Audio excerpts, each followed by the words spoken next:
Okay, let's start the final unit.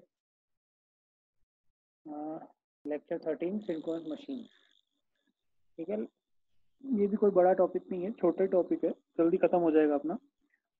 Synchronous machine basically हम इसका 50% part तो पहले पढ़ चुके हैं कंस्ट्रक्शन के अंदर। सेकेंड यूनिट के अंदर हमने पढ़ा था, याद कीजिए, डिस्ट्रीब्यूशन फैक्टर, कोडिंग फैक्टर, ठीक है, और सिंक्रोनस स्पीड। तो ये सारा पार्ट इसी इसी यूनिट का है, ठीक है। तो हमें वापस से नहीं पढ़ना है कि what are the AC windings, ठीक है, कोडिंग वाइंडिंग, डिस्ट्रीब्यूटेड वाइंडिंग, ये हम पहले देख चुके हैं, पहले पढ़ चुके हैं। तो हमारा जो हम इसमें पढ़ेंगे वो सीधा वर्किंग प्रिंसिपल और आर्मेचर रिएक्शन, और कैसे टाइप्स ऑफ पोल्स क्या हैं इसके अंदर, क्या इसके फेजर डायग्राम हैं, कौन से वोल्टेज रेगुलेशन कैलकुलेट करने के मेथड्स हैं, ठीक है। तो बेसिकली हम ये पढ़ेंगे। तो आज बेसिकली हम इंट्रोडक्शन देखेंगे। तो सिंक्रोनस मशीन दो टाइप की होती है, वही सेम, इंडक्शन मोटर और इंडक्शन जनरेटर। तो अगर आपको याद होगा कि जब हमने इंडक्शन मशीन पढ़ी थी तो हमारा मेन फोकस किसके ऊपर था, इंडक्शन मोटर बजाय इंडक्शन जनरेटर के, ठीक है। अब यहाँ अगर सिंक्रोनस मशीन की बात करें तो हमारे पास हम यहाँ पे जो फोकस रखेंगे वो हमारा रखेंगे अल्टरनेटर पर। तो अल्टरनेटर बेसिकली क्या है, एसी आपका जनरेटर। ओके, हम डीसी जनरेटर देख चुके हैं, तो एसी जनरेटर को हम बेसिकली क्या कर रहे हैं, एसी जनरेटर को हम अल्टरनेटर कहते हैं यहाँ। ओके,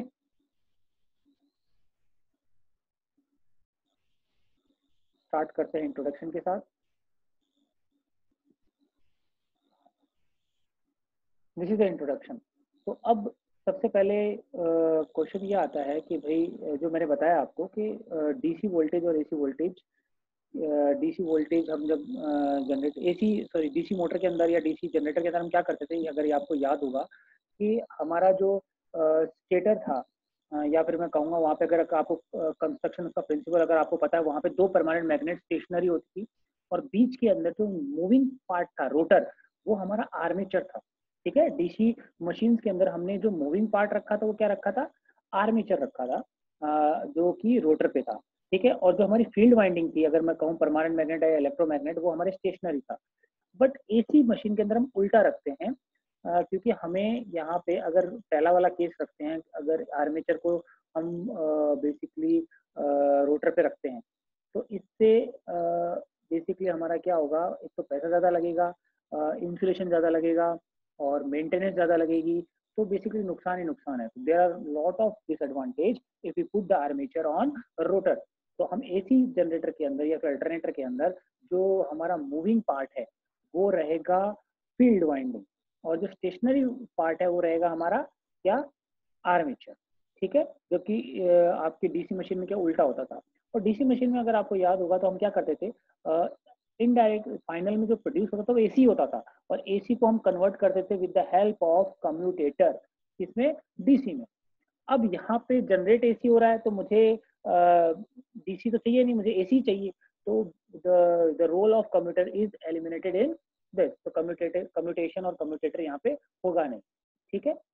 और ये जो मैं आपको बता रहा हूँ कि what are the advantage of putting armature on rotor, sorry on stator and field winding on rotor, तो ये सब चीज हम देख चुके हैं। यूनिट जब मैंने इंडक्शन मशीन चालू की थी उसमें हमने देख चुके थे कि अगर रोटर कंडक्टर्स को मैं सॉरी फील्ड कंडक्टर्स को अगर मैं रोटर पे रखता हूँ या आर्मेचर, क्या ज़्यादा बेनिफिशियल है। तो ये हम कंपेरिजन एक टेबल भी बनाई थी मैंने, तो आप उससे रिफर कर सकते हैं, ठीक है। दूसरा ये कुछ एडवांटेज बताइए कि भाई the mechanical force on the armature coil is reduce better insulation than in the rotating armature. हम यहाँ पे थ्री फेज एसी सप्लाई की बात कर रहे हैं जो 400 वोल्ट 11 केवी इस रेंज की होती है। तो अगर आपको इतनी हाई वोल्टेज चाहिए तो उसको आपको उसका इंसुलेशन भी चाहिए।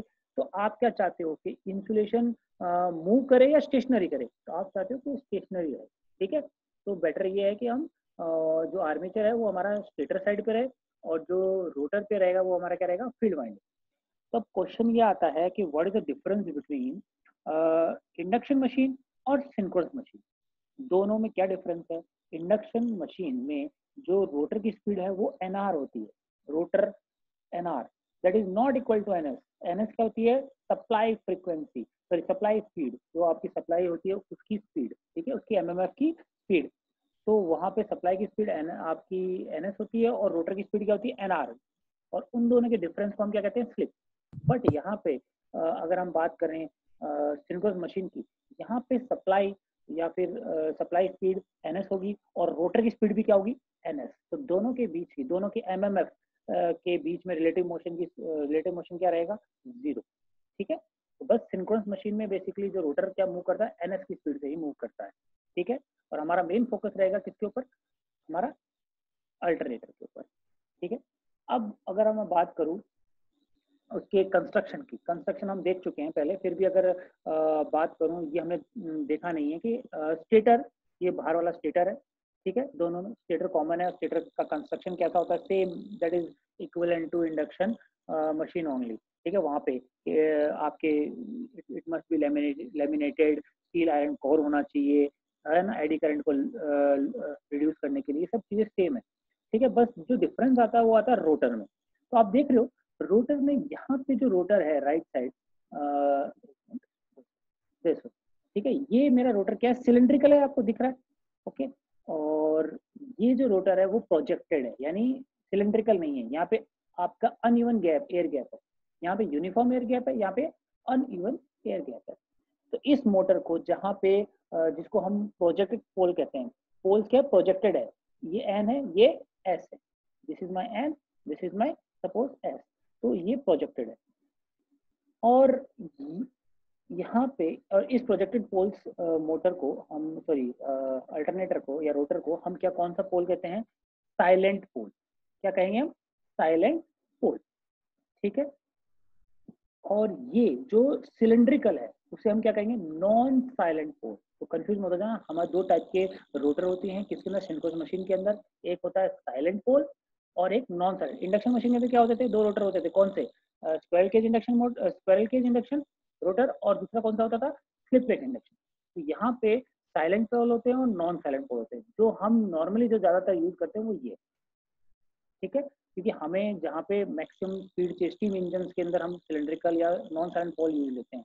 और इस साइलेंट पोल के बेसिकली हम कहाँ यूज कर रहे हैं, साइलेंट पोल हम यूज करते हैं जहाँ पे स्पीड मेरी कम है, जैसे हाइड्रो टर्बाइंस में आपका पानी गिरता है तो ये जो टर्बाइन है वो धीरे धीरे रोटेट करती है, तो वहाँ पे जो हम यूज करते हैं साइलेंट पोल। आप इससे अंदाजा लगा सकते हैं कि NS = 120F/P होता है। तो अगर पोल्स, सपोज यहाँ पे पोल्स जो नॉन साइलेंट पोल के अंदर है, ये यहाँ पे 2 होंगे पोल्स या फिर 4 होंगे, इससे ज्यादा नहीं होंगे। ठीक है, जबकि इसके अंदर अब ये अनइवन एयर गैप है, तो ये प्रोजेक्टेड पोल्स मुझे ज्यादा लेने पड़ेंगे। सपोज मैं बहुत ज्यादा लेता हूँ, आगे देखेंगे हम। तो बस आपको यहाँ पे दो डिफरेंस जो याद रखने वो है कि भाई यहाँ पे ये प्रोजेक्टेड पोल्स हैं, उनको हम क्या कहते हैं, साइलेंट पोल, जो कि लो स्पीड के लिए यूज किए जाते हैं। और ये यहाँ पे नॉन साइलेंट पोल है, जो हम ज्यादातर पढ़ेंगे, वो आपका बेसिकली हाई स्पीड टर्बाइंस के लिए यूज किया जाता है। ठीक है, अब यही चीज मैंने यहाँ पे इसमें बताई है। ठीक है, अब एडवांटेज मैंने बता दिया आपको, what are the advantage of rotating field alternator. ठीक है, advantage of rotating field alternator मतलब आपके जो फील्ड वाइंडिंग है वो कहाँ पे है, आपके रोटर पे। ठीक है, और फील्ड वाइंडिंग क्यों चाहिए मुझे इसमें आपके सपोज अल्टरनेटर के अंदर, वो हम देखेंगे अभी। ठीक है, तो जो एडवांटेज मैं ऑलरेडी बता चुका हूँ और मैं लिखवा भी चुका हूँ 3rd यूनिट के अंदर, तो please refer to your induction machine notes, construction of AC machine. ठीक है, कंस्ट्रक्शन, अब इसकी वर्किंग देखेंगे हम। Construction of 3 phase synchronous machine, ये हम पढ़ चुके हैं, फिर भी मैं आपको नोट्स प्रोवाइड कर रहा हूँ यहाँ पे। स्टेटर के कंस्ट्रक्शन सेम, ओके, कोई डिफरेंट नहीं। अब रोटर का कंस्ट्रक्शन देखिएगा, ये रोटर का कंस्ट्रक्शन, ये कौन से हैं, साइलेंट पोल और प्रोजेक्टेड पोल। ओके, तो देख रहे हो आप, अगर सिर्फ मैं ये रखूं ये, तो कितनी पोल मशीन है, 2 पोल मशीन। ठीक है, N और S। बट बेसिकली क्या कर रहे हैं, अगर बट जो एयर गैप है वो क्या रहेगा, नॉन यूनिफॉर्म रहेगा। अब उस एयर गैप को यूनिफॉर्म बनाने के लिए तो हम जो नंबर ऑफ पोल्स क्या ले लेते हैं, ज्यादा ले लेते हैं। दूसरा एक और रीजन ये है कि सिर्फ ये आपकी हाई स्पीड से मूव करेगी, सपोज फॉर एग्जाम्पल, तो एक इनके ऊपर जो सेंट्रीफ्यूगल फोर्स है वो क्या लगेगा, बहुत ज्यादा लगेगा, क्योंकि यूनिफॉर्म नहीं है ये। तो बेसिकली थोड़ी यूनिफॉर्म और बनाने के लिए हम जो नंबर ऑफ पोल्स क्या ले लेते हैं, ज्यादा लेते हैं। तो अगर आप देख रहे हो NS = 120F/P, P P कहाँ आता है, नीचे। अगर नंबर ऑफ पोल्स बढ़ेंगे तो सिंक्रोनस स्पीड क्या होगी, कम। तो that's why this type of rotor, salient pole rotor, is used for low speed application, okay, in hydro turbine, ठीक है। और यहाँ पे हमने डैम्पर बार्स लगा रखे हैं, ठीक है। अब डैम्पर बार्स, और ये रोटेट मूविंग है, तो इसके ऊपर बेसिकली क्या हो गया हमारी फील्ड वाइंडिंग। तो देखो ये रहा फील्ड वाइंडिंग यहाँ पे लगी हुई है, this is my field winding, okay, जो कि आपकी फील्ड प्रोड्यूस होगी, प्रोड्यूस करेगी, ठीक है। और इसके ऊपर ये जो दिख रहे हैं आपको छेद यहाँ पे हर एक पे प्रोफाइलिंग, जो रोटर के शू पे लगे हुए हैं, आपके पोल के शू पे, इसको हम कहते हैं डैम्पर बार। ये डैम्पर बार बेसिकली क्यों यूज की जाती है, अगर इनको नहीं लगाते तो जो हमें फ्लक्स प्रोड्यूस होती है, जो हमें फ्लक्स मिलती है, वो नॉन यूनिफॉर्म रहती है, that is not non uniform है। उसकी वजह से जो आपकी वेवफॉर्म आती है वो क्या है, आपकी नॉन साइनोसोइडल, साइनोसोइडल नहीं। तो हमें वेवफॉर्म कैसी चाहिए, साइनोसोइडल। तो मुझे उस नॉन यूनिफॉर्मिटी को हटाने के लिए यहाँ पे कुछ डैम्पर बार्स लगाते हैं। ये कैसे हटता है हम देखेंगे आगे। ये डैम्पर बार को बेसिकली हम डिटेल में पढ़ेंगे आगे चैप्टर्स के अंदर, ठीक है। तो this is the salient pole rotor. जो चीज़ मैंने बताई है कि नॉन यूनिफॉर्म कैसे है, कैसे आप कंस्ट्रक्ट करते हैं, फील्ड वाइंडिंग क्या है, पोल फेज कौन सा है, ये सब इसके अंदर नोट्स के अंदर लिखा हुआ है, ठीक है। दूसरा है सिलेंड्रिकल रोटर, ये देखो, एंड ये सिलेंड्रिकल है ऑलमोस्ट। यहाँ पे स्लॉट्स प्रोवाइड कर दिए 2 पोल्स के लिए, और थोड़ा ज़्यादा करना है तो 4 पोल्स रखने हैं तो कुछ ऐसा प्रोवाइड कर दिया। यहाँ पे क्या है, जो एयर गैप है वो क्या है, यूनिफॉर्म है। और यहाँ पे speed, suppose number of poles यहाँ पे हम ज़्यादा कितना ले सकते हैं, 4, इससे ज़्यादा नहीं ले रहे, ठीक है। तो जो स्पीड होगी, जो डिनोमिनेटर के अंदर जो नंबर ऑफ पोल्स आ रहे हैं वो आपके कम है, 2 है या 4 है, इससे ज़्यादा नहीं है। तो जो सिंक्रोनस स्पीड होगी वो क्या होगी, ज़्यादा। जो हम नॉर्मली हमारे स्टीम इंजन के अंदर, जो थर्मल पावर प्लांट के अंदर हम नॉर्मली यही यूज करते हैं, ठीक है। ये हो गया हमारा कंस्ट्रक्शन इसका। स्पीड एंड फ्रीक्वेंसी, इसको हम देखेंगे, डिराइव करेंगे, ठीक है। उससे पहले मैं आपको वर्किंग बताना चाहता हूँ उसकी। चलो वर्किंग देखते हैं। अब वर्किंग इसमें क्या है, सिंपल जनरेटर के अंदर हमें क्या करना है, अगर अल्टरनेटर की बात करूं तो बेसिकली अल्टरनेटर के अंदर क्या होगा, हम मैकेनिकल फोर्स, जो इनपुट क्या रहेगी, मैकेनिकल इनपुट रहेगा, और आउटपुट क्या रहेगा, इलेक्ट्रिकल आउटपुट, ठीक है। सपोज फॉर एग्जांपल ये फील्ड वाइंडिंग का क्या काम है, ठीक है। सपोज फील्ड वाइंडिंग का क्या काम है हम बताता हूँ। सपोज फॉर एग्जांपल ये आपका रोटर है, और रोटर के ऊपर मैंने बेसिकली डीसी सप्लाई दे दी, और डीसी सप्लाई से ये आपके इलेक्ट्रोमैग्नेट बन गया। आप परमानेंट मैग्नेट भी रख सकते हैं इस रोटर पे, ठीक है। तो एक फील्ड वाइंडिंग हो गई है ना, ये फील्ड वाइंडिंग हो गई। ऐसे यहाँ पे देखो वीडीसी दोनों पे, तो ये बेसिकली एक मैग्नेट बन गई, ठीक है। एक एक यहाँ पे ये एन हो गया, और ये मेरा एस हो गया, okay. This is my N and this is my S. ये फील्ड वाइंडिंग, जैसे मैंने इसको एक्साइट किया, अब क्या हो रहा है, अब मैं इसको यहाँ से, यहाँ शाफ्ट से इसको रोटेट करवा रहा हूँ, मैकेनिकल इनपुट दे रहा हूँ मैं, ठीक है, रोटेट कर रहे हैं। तो आप देख रहे हो एन और एस को आप रोटेट करवा रहे हो, तो क्या होगा, एक फील्ड आपकी स्टेशनरी फील्ड थी एन और एस, आप इसे हाथ से घुमाओगे तो क्या होगा, एक आरएमएफ बन जाएगी, rotating magnetic field. Induction machine के अंदर क्या था, वो उसका फिजिकल अरेंजमेंट हम ऐसा करते थे कि आरएमएफ प्रोड्यूस होती थी। यहाँ पे हम मैकेनिकल से आरएमएफ को प्रोड्यूस कर रहे हैं। तो देखा आपने कि ये स्टेशनरी एन और एस मेरी इलेक्ट्रोमैग्नेट कांस्टेंट मैग्नेटिक फील्ड है, और इसको हम रोटेट करवाते हैं with the help of external input और मैकेनिकल इनपुट। ये रोटेट कर रहा है। अब मुझे बताओ, इसके अंदर स्टेटर के अंदर बेसिकली क्या है, मेरे आर्मेचर कंडक्टर्स, ठीक है। सपोज आर्मेचर कंडक्टर्स हैं, तो ये आर्मेचर कंडक्टर के साथ कौन सी फ्लक्स लिंक करेगी, आरएमएफ। तो जैसे ही आरएमएफ लिंक करेगी तो उसमें क्या प्रोड्यूस होगा, उसके अंदर बेसिकली 3 फेज करंट प्रोड्यूस होगा, ठीक है। यही हमने इंडक्शन मशीन के अंदर देखा था, उल्टा था। उसके अंदर हम आरएमएफ की वजह से उसके अंदर करंट फ्लो करता है रोटर के अंदर, यहाँ पे उल्टा कर रहे हैं, ठीक है। तो इसके अंदर बेसिकली अगर 3 फेज वाइंडिंग, हमने इसके स्टेटर को 3 फेज वाइंडिंग की तरह वाउंड किया है, तो इसके अंदर क्या होगा, एक 3 फेज करंट प्रोड्यूस होगा, ठीक है। तो this is the working of alternator. और उल्टा इंडक्शन मोटर का, सॉरी आपके सिंक्रोनस मोटर का हम बाद में देखेंगे, ठीक है। वैसे मैं इसकी दोनों वर्किंग आपको क्लास में बता चुका हूँ, सिंक्रोनस मोटर की वीडियो भी दिखाया था आपको, अगर याद होगा तो, ठीक है। तो this is the simple working. अभी फील्ड वाइंडिंग बेसिकली, अगर सपोज ये फील्ड वाइंडिंग नहीं है तो क्या आप इस रोटर को घुमाओगे तो क्या कोई ईएमएफ इंड्यूस होगा स्टेटर में? नहीं होगा, क्योंकि आपके पास मैग्नेटिक फील्ड है ही नहीं। तो ये मैग्नेटिक फील्ड यहाँ पे लानी होगी आपके पास, ठीक है। तो वो कौन अप्लाई करेगा? डीसी। एसी भी दे सकते हो आप, एसी एक्साइटेशन भी दे सकते हो, वो कब देते हैं हम देखेंगे पहले। लेकिन नॉर्मली जो हम मैक्सिमम एप्लीकेशन के अंदर यूज लेते हैं वो लेते हैं हम डीसी एक्साइटेशन, ठीक है। और डीसी एक्साइटेशन हम एक्सटर्नल डीसी मोटर से भी, एसी जनरेटर से भी ले सकते हैं, कहाँ भी कहीं से भी ले सकते हैं, ठीक है। सेम केस यहाँ पे। तो this is simple working of a synchronous alternator, synchronous generator. Okay, चलो नेक्स्ट बात करते हैं स्पीड एंड फ्रीक्वेंसी। अब हम देखते हैं जो स्पीड और फ्रीक्वेंसी जो जनरेट हुई है स्टेटर कंडक्टर्स के अंदर, वो क्या रहेगी? NS is equal to 120F upon P, ठीक है। NS is equal to 120F upon P, उसको डिराइव करना है। तो डिराइव करने के लिए सिंपल, तो देखो इसको देखना, स्पीड एंड फ्रीक्वेंसी। हम मान लेते हैं कि the frequency of the generated voltage depends upon the number of field poles and on the speed at which the field poles are rotated. तो जो फ्रीक्वेंसी जनरेट होगी स्टेटर कंडक्टर के अंदर, वो किस पे डिपेंड करेगी? एक तो नंबर ऑफ पोल्स कितने हैं इसके रोटर के, और साथ ही साथ वो किस स्पीड से रोटेट कर रहा है, दो फैक्टर्स पे डिपेंड करेगी, ठीक है। अब हम मानते हैं कि one complete cycle of voltage, एक कंप्लीट साइकिल, एक कंप्लीट साइकिल का मतलब समझ रहे हो?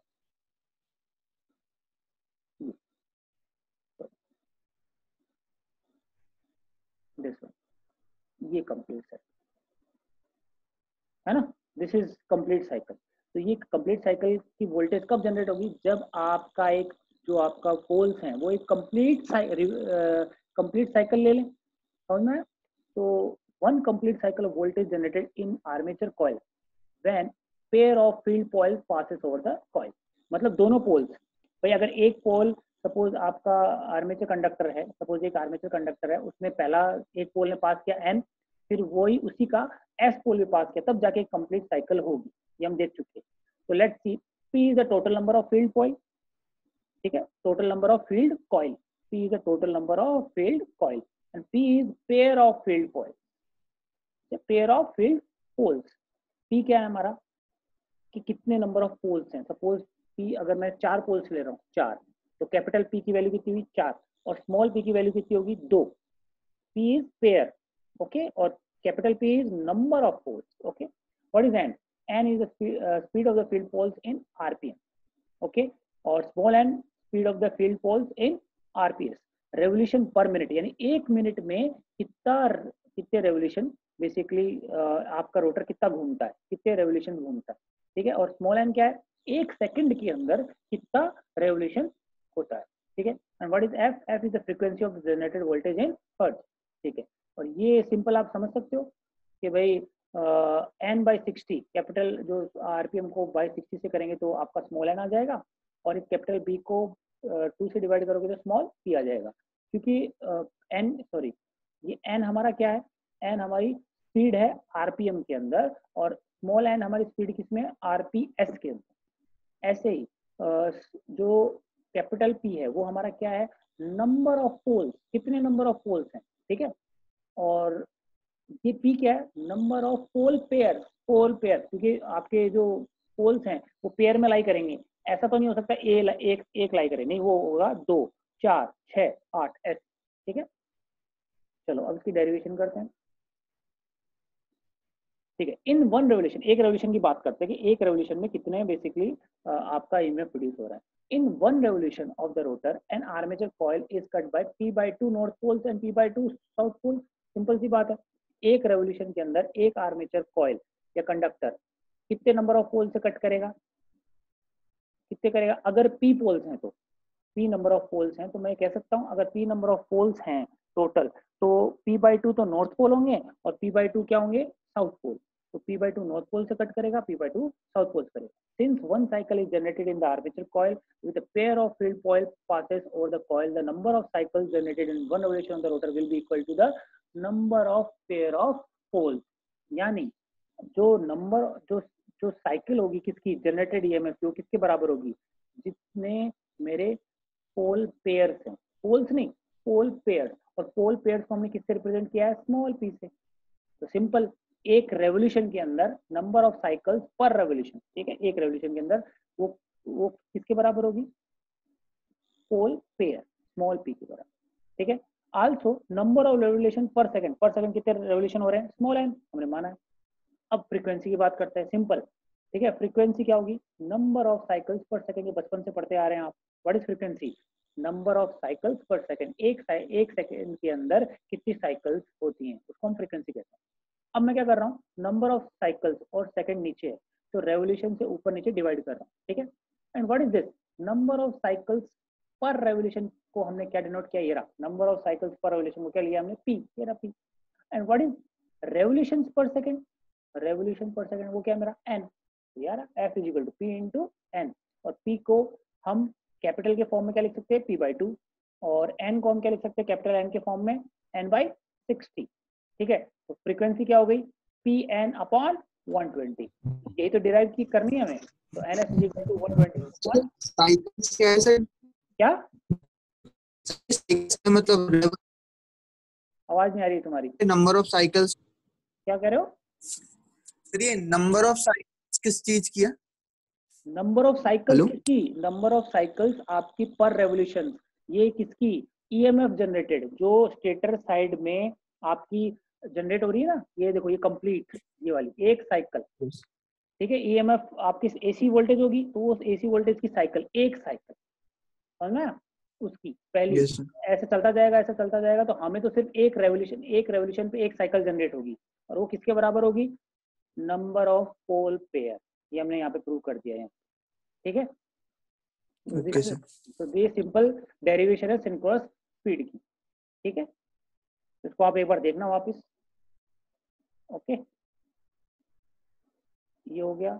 अब नेक्स्ट बात करते हैं हमारे excitation system. Excitation system construction wise है। एक्साइटेशन सिस्टम किससे दे सकते हैं हम, या तो डायरेक्ट डीसी वोल्टेज लगा दो, या फिर आप जनरेटर लगा दो रोटर पे, ठीक है। तो नॉर्मली जो हम एक्साइटेशन सिस्टम लेते हैं वो कहाँ लेते हैं, स्टेटर पे या रोटर पे, अभी बताया मैंने, हम किस में लेते हैं, रोटर पे।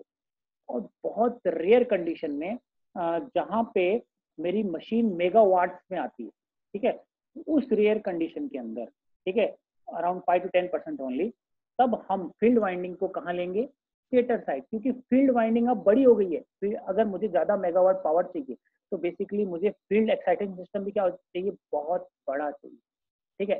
तो उतने एक्साइटेशन सिस्टम को हम अफोर्ड नहीं कर सकते, या रोटर पे नहीं डाल सकते, तो हम उसको स्टेटर साइड लेते हैं, वो रेयर कंडीशन है। लेकिन नॉर्मली हम एक्साइटेशन सिस्टम को कहाँ ले रहे हैं, रोटर पे, ठीक है। तो ये चीज इसमें आप पढ़ लें, और ये स्पीड एंड फ्रीक्वेंसी जो मैं बता चुका हूँ वही है, ठीक है। इसको एक बार आप डेरिवेशन देख लेना, अभी बताइए मैंने, NS इक्वल टू 120/P। अब अगली डेरिवेशन जो आ सकती है वो है EMF इक्वेशन ऑफ अल्टरनेटर, जो आप सेम होती है, कौन सी होती है, 4.44 F/N, ठीक है। ये आप देख चुके हैं, इसको हमको डिराइव करना है, ठीक है। तो इसकी सिंपल डेरिवेशन है, कुछ नहीं, चलो थोड़ा ढंग से समझना। हमने कुछ टर्म्स माने यहाँ पे, phi is useful flux per pole in weber, ठीक है। व्हाट इज EMF इक्वेशन, कौन सी, भाई वापिस इसकी वर्किंग समझो। हमने क्या किया, फील्ड वाइंडिंग को रोटेट करवाया, फील्ड वाइंडिंग को रोटेट कराया तो एक RMF प्रोड्यूस होगी। RMF किसके साथ लिंक कर रही है, स्टेटर कंडक्टर के साथ, जो आर्मेचर कॉइल है, तो उसके साथ लिंक करेगी, तो उसमें क्या होगा, EMF इंड्यूस होगी। उस EMF की इक्वेशन हम डिराइव कर रहे हैं, ठीक है, टर्मिनल वोल्टेज V। तो जिसके अंदर हमने मान लिया फाई, यूजफुल फ्लक्स पर पोल इन वेबर, ठीक है, यूजफुल फ्लक्स पर पोल लिया, तो हम ज्यादातर सभी डेरिवेशन में फ्लक्स पर पोल ही लेते हैं। व्हाट इज P, ये कैपिटल P है हमारा, total number of pole, small p क्या होगा, पोल पेयर, P/2 का, ठीक है। What is ZP, total number of conductors और coil sides in series per phase. अब जो डेरिवेशन कर रहे हैं हम EMF की, वो किस पे कर रहे हैं हम, पर फेज कर रहे हैं, ठीक है। अब पर फेज में तो हम जो कंडक्टर लेंगे वो भी क्या लेंगे, पर फेज, टर्न्स क्या लेंगे, पर फेज, ओके। तो ZP भी क्या है, मेरे नंबर ऑफ कंडक्टर्स हैं, लेकिन किसके अंदर, ये इंपॉर्टेंट वाली है, सीरीज के अंदर, ओके।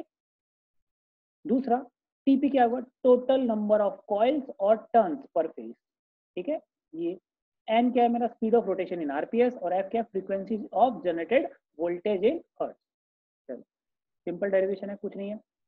अब बताओ, since the flux per pole is phi, each stator conductor cuts the flux. मुझे बताओ, 5 फ्लक्स, सपोज एक कंडक्टर रखा हुआ है आपका स्टेटर में, ये रखा हुआ है, और रोटर मूव कर रहा है, ठीक है। रोटर पे क्या होते हैं, आपके पोल्स लगे हुए हैं। तो अगर एक एक पोल 5 फ्लक्स प्रोड्यूस कर रहा है। कहाँ पे माना मैंने, ये देखो ऊपर लिखा है what is 5, sorry what is 5 useful flux per pole, यानी 5 is the flux produced by one pole. Okay, तो अब मुझे बताओ कि इस कंडक्टर को, एक कंडक्टर को सपोज फॉर एग्जांपल एक रोटेशन के अंदर कितने नंबर ऑफ पोल्स क्रॉस करेंगे, p वो गिवन है। तो एक अगर एक पोल 5 फ्लक्स प्रोड्यूस कर रहा है तो कितने मतलब कितने फ्लक्स इस कंडक्टर को कट करेंगी, P5। ये इंपॉर्टेंट है यहाँ पे, समझ में आया भाई। एक कंडक्टर को, क्योंकि रोटर मूव कर रहा है तो रोटर पे कितने पोल्स हैं, सपोज P हैं, और एक पोल कितनी फ्लक्स प्रोड्यूस कर रहा है 5, तो कितने फ्लक्स कट करेगी उस कंडक्टर को, P5। समझे, total flux cut by that conductor is P5। ठीक है, अब हम पढ़ चुके हैं कि EMF क्या होती है, d∅dt, the rate of change of flux divided by time. ठीक है, तो द एवरेज वैल्यू डिराइव कर रहे हैं हम, the average value of generated voltage पर कंडक्टर, एक कंडक्टर की बात कर रहे हैं हम। ठीक है, यहाँ पे एवरेज वैल्यू, क्योंकि हमने एक कंडक्टर लिया है। ठीक है, the average value generated voltage पर कंडक्टर विल बी, क्या होगा, d∅, change in flux, flux cut पर रेवोल्यूशन इन वेबर। एक रेवोल्यूशन के अंदर की बात कर रहे हैं हम। ठीक है, एक रेवोल्यूशन के अंदर कितनी फ्लक्स कट करेगी। ठीक है, divided by time taken for one revolution in second. समझ में आया, d∅/dt, d∅ is the total flux, एक रेवोल्यूशन के अंदर कितनी कट करी, डिवाइड बाय उस एक रेवोल्यूशन को कितना टाइम लगा। तो सिंपल है। अब मुझे बताओ n क्या लिया था हमने, speed of rotation in RPS. इसका मतलब ये है n क्या है, आरपीएस है, रोटेशन या रेवोल्यूशन पर सेकेंड। ठीक है, तो एक सेकेंड के अंदर कितने रेवोल्यूशन ले रहा है ये n। ठीक है, सॉरी 1/n। ठीक है भाई, n क्या है, स्पीड ऑफ रोटेशन इन पर सेकेंड, यानी एक सेकेंड के अंदर ये n रेवोल्यूशन ले रहा है। तो since n revolutions are made in 1 second, one revolution कितनी सेकंड में लेगा, 1/n सेकेंड। सिंपल एप्टीट्यूड का सवाल है। हमें यहाँ पे क्या चाहिए, टाइम चाहिए एक रेवोल्यूशन का। ठीक है, वो क्या होगा, वो 1/n होगा, 1/n सेकेंड। ठीक है, since n revolution are made in 1 second, one revolution will be made in 1/n second. Therefore, time for one revolution of the armature is 1/n second. Okay, तो सिंपल इसको मैंने क्या note कर दिया, E stands for EMF induced, AV मतलब average पर conductor, एक conductor के निकाल रहे हैं हम। तो this is total flux cut, वो कितनी आई थी, P5 एक कंडक्टर की, और एक रेवोल्यूशन में कट हुई है। ठीक है, दो रेवोल्यूशन के अंदर 2 बार कट हो जाएगी। ठीक है, हम एक रेवोल्यूशन कर रहे हैं अभी P5, और इस फ्लक्स को कट करने के लिए कितना टाइम लगा, एक रेवोल्यूशन पूरा करने के लिए रोटर को कितना लगा टाइम, 1/n। तो बस ये बन गया n P5 वोल्ट। अब ये रिलेशनशिप हम डिराइव कर चुके हैं कि भाई F इजिकल टू NP/120 होता है। n क्या है, आरपीएम में। अगर इसको हम किस में चेंज करते हैं, n स्मॉल n में, आरपीएस के अंदर, तो Pn/2 होता है, क्योंकि 60 से मल्टीप्लाई हो जाएगा। सिंपल, देख चुके हम। तो अब आपको कुछ नहीं करना है, इस स्मॉल n की जगह ये पुट करना है यहाँ से। ठीक है, n is equal to 2f/p put कीजिए, 2f/p आपने पुट कर दिया यहाँ पे, तो कुछ ये रिलेशनशिप आ जाएगा, 2f/5।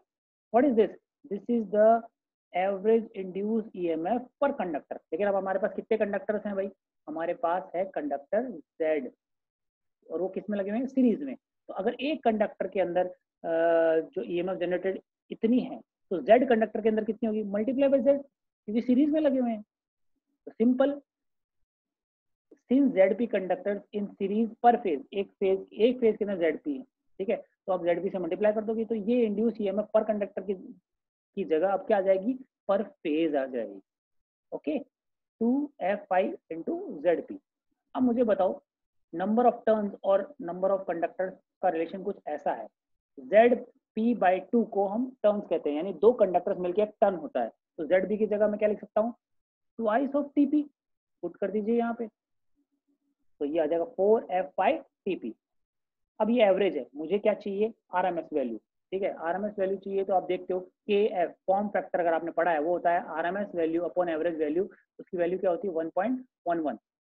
ओके, तो आपको सिर्फ इस एवरेज वैल्यू से किसको मल्टीप्लाई करना है, एवरेज वैल्यू को मल्टीप्लाई करना है, यानी इस वैल्यू को, एवरेज वैल्यू को 1.11 से मल्टीप्लाई करता हूँ, तो मेरे पास क्या आ जाएगी, RMS। तो वो कुछ आ जाएगा 4.44 f/5 टीपी। फिर आगे हमने डिराइव किया था, याद करो, अगर मेरी वाइंडिंग डिस्ट्रीब्यूटेड है तो टीपी के मल्टीप्लिकेशन में क्या आ जाएगा, एक के डी डिस्ट्रीब्यूशन फैक्टर, और अगर ये कोडेड भी है, शॉर्ट पिच भी है, तो एक के पी भी मल्टीप्लिकेशन में आ जाएगा। तो इस तरह से हमारा एक जो के पी और के डी वाला है वो हम डिराइव कर चुके हैं पहले, ठीक है, यूनिट सेकंड के अंदर, तो वहां से रेफर कर सकते हो।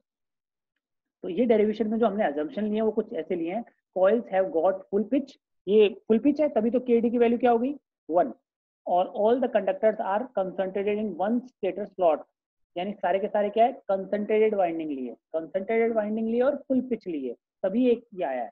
अगर ये दोनों नहीं लूंगा, मैं शॉर्ट पिच लूंगा और डिस्ट्रीब्यूटेड लूंगा, तो यहाँ पे के पी और के डी और आएगा, ठीक है। तो this is my final derivation of induce EMF पर फेज इन अल्टरनेटर और इन स्टेटर वाइंडिंग ऑफ अल्टरनेटर, और स्टेटर में क्या है, मेरी आर्मेचर वाइंडिंग, ठीक है। तो दिस इज द इंट्रोडक्शन, समझ में आ गया होगा आपको। तो ये एक बार आप फिर से, जो मैं डिस्ट्रीब्यूटेड वाइंडिंग कोडिंग फैक्टर वगैरह वापस नहीं पढ़ने वाले, क्योंकि इसलिए मैंने वहाँ पे पढ़ा चुका हूँ आपको, ठीक है। तो नेक्स्ट क्लास के अंदर हम इसमें आर्मेचर रिएक्शन देखेंगे कि आर्मेचर रिएक्शन क्या होता है वगैरह वगैरह, ठीक है। तो इसको एक बार रिवाइज कर दीजिए, सिंक्रोनस मशीन इजी सी है, कोई टफ नहीं है आपकी। Okay, thank you.